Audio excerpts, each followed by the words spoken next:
Right, if you're looking at this when it started up, you wouldn't be around. It's the twin jets that power the FA-18, and the one we're looking at was the first one ever assembled in Australia.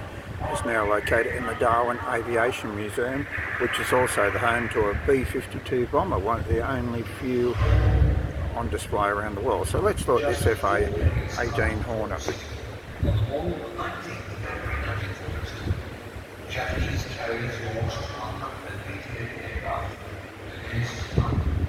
First one assembled, A21 103.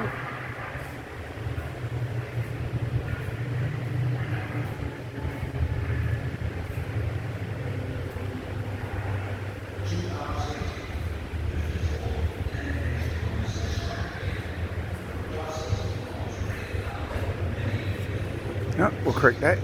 FA-18B, because it's the twin seat version.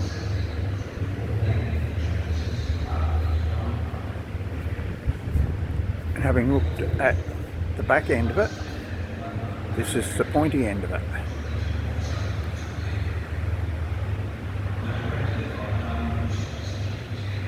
The very pointy end of it. So that's FA-18, located at the Darwin Aviation Museum. Across from it is another Royal Australian Air Force plane, the Sabre. Very distinctive from its front end.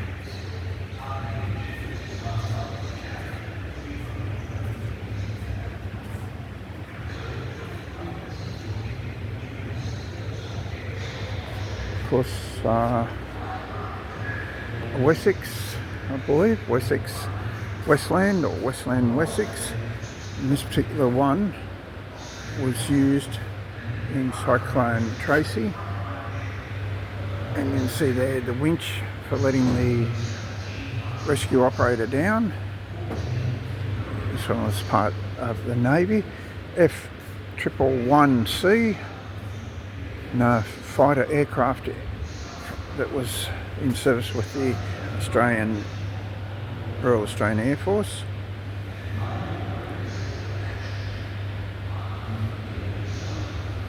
Served in Vietnam in 1972 and maybe elsewhere. So the Australian Air Force bought 4 of them to replace F111Cs lost in accidents. And this one accumulated over 7,500 airframe hours before it was retired. So let's go up and have a look inside it.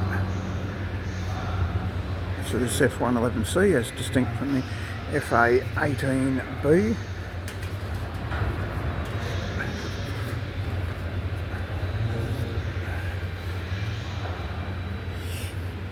And this is what the pilot and the co-pilot at sea, and this is looking down the back at the F-111 as it was commonly known. And it's also a good opportunity now to look at the B-52 that was donated by the United States Air Force. 8 engine, 4 on each side, 4 jets, General Electric I think from memory, and this is on display. I think it's one of the few outside the US. Takes up virtually the whole hangar. In fact, the hangar was built around it because it's inside and it's beyond the gate. So we'll go down and have a look at the Aeromacchi. Aeromacchi were built in Varese in Italy, which is also the home to MV Augusta. So let's go and have a look at an Aeromacchi.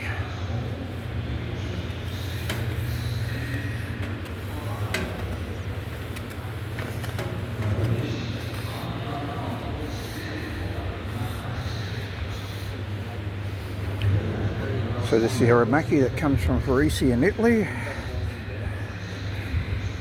This particular one, what do we know about it? It was originally built under licence by Australian Aircraft Corporation in 1969. And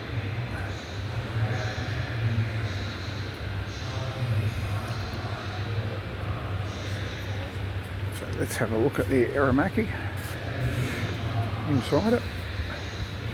Nice little high performance aircraft, twin seat.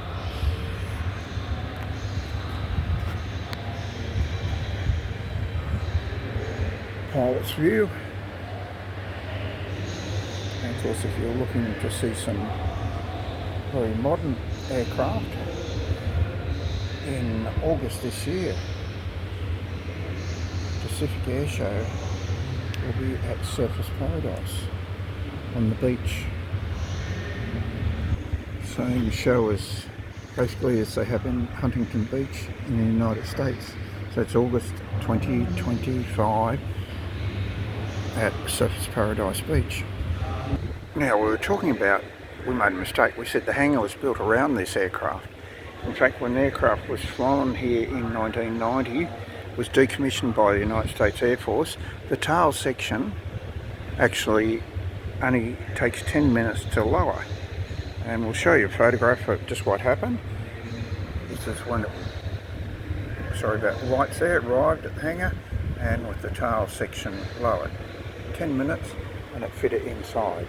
Now, if we look here at a Rolls-Royce motor, everyone's familiar with the word Rolls-Royce, and if we look, there's just 6 exhaust pipes on one side and 6 on the other. In other words, it's a Rolls-Royce Merlin, I'd say. And what better aircraft to display it in than a Spitfire? Now, we saw a Spitfire earlier at the Darwin Military Museum. The Aviation Museum also have one, a submarine Spitfire Mark 8, but it's a replica. It's not one of the original ones. It was constructed in 1991 and flown in a Hercules here. Fiberglass and timber, and it's got a few different things like the undercarriage there. And they were taken off, the moulds were taken off a genuine Spitfire, of course they're not made out of fiberglass in Toowoomba.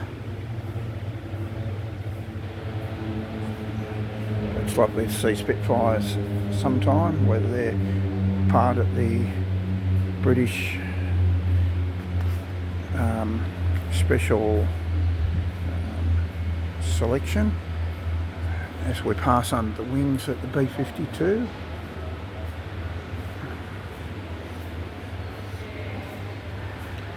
It's rather interesting piece of aviation, part of a B-24 Liberator. And seeing we're on motorcycles, why don't we have a look at the 38th Bomb Group and have a look at this Indian. It's not a Harley Davidson, it's an Indian, and it is used, especially made World War II, and it took place in 1995 on a reenactment ride. It's done up with Communications one, 500cc V12, sorry, V-twin, you get the V12, I'm thinking of the Spitfire. Foot clutch, hand operate gear change, right hand spark advance and left hand throttle. So that's an Indian motorcycle. They still make Indian to this day. Made them in a number of different places in the States until Polaris took them over and made them at Spirit Lake. They were originally made in Springfield, Massachusetts, and then they moved around a couple of times as people got the license to make them. In fact, had a variety of owners until Polaris bought them out. And we've still got the Scout and the Chief, models like that. So this is an Indian World War II bike. Right, we're back looking at the B-52. Now, like I said, they've got 8 jet motors, and they also have rockets on them so they can do a short takeoff. But this one here, the engines, the rockets have all been removed by the US Air Force. Very valuable, the engines and that in them.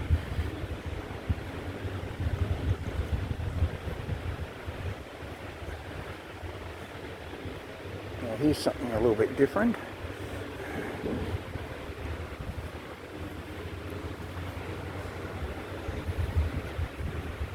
It's a half a plane. North American B-52 Mitchell bomber. It's had some kills there. It was recovered out in the desert, Tanami Desert. The rear section of it doesn't exist. It was taken off on DCA and destroyed, and that's why there's only half the plane here, so people want to report it down. It was recovered and donated in the museum here. Mitsubishi motor over here, what's left it after a crash landing. So remains was shot down by Spitfires in Western Australia. That's the engine of it. It's the tail section of the B-25 Mitchell. I think it's a replica. Let's have a close look. It's not a replica, it's a rebuild. No, it's original, but it did a lot of work to it to restore it. Over here we have the remains of the Zero, I would think. Yes, long range drop tank there off the Zero. This particular one, serial number 5349, made a forced landing in Melville Island during World War II, 19th of February 1942,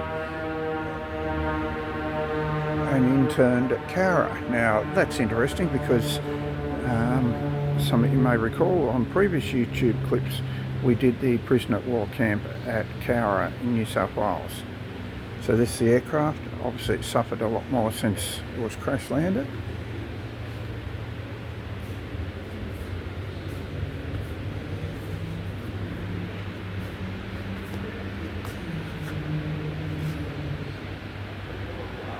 Right, and to finish this section off, we're going to climb up to the cockpit of the B-52. So we'll leave the Zero where it is on the ground, climb up to the cockpit of the B-52.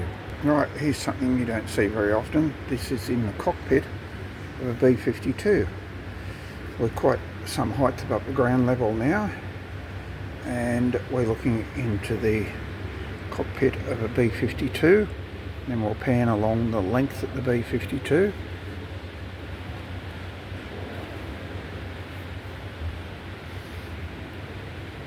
And out to the four-jet engines you find on each side of it. So it's not often, there's the landing gear down there, that you would get this close to a B-52. In fact, they're still operational B-52s. So hit the like button, tell us about some famous aircraft you've seen around the world, operating or not operating, and why not make a visit to the Darwin Aviation Museum and look at these planes live. Hit the like button and tell us about aircraft in your life.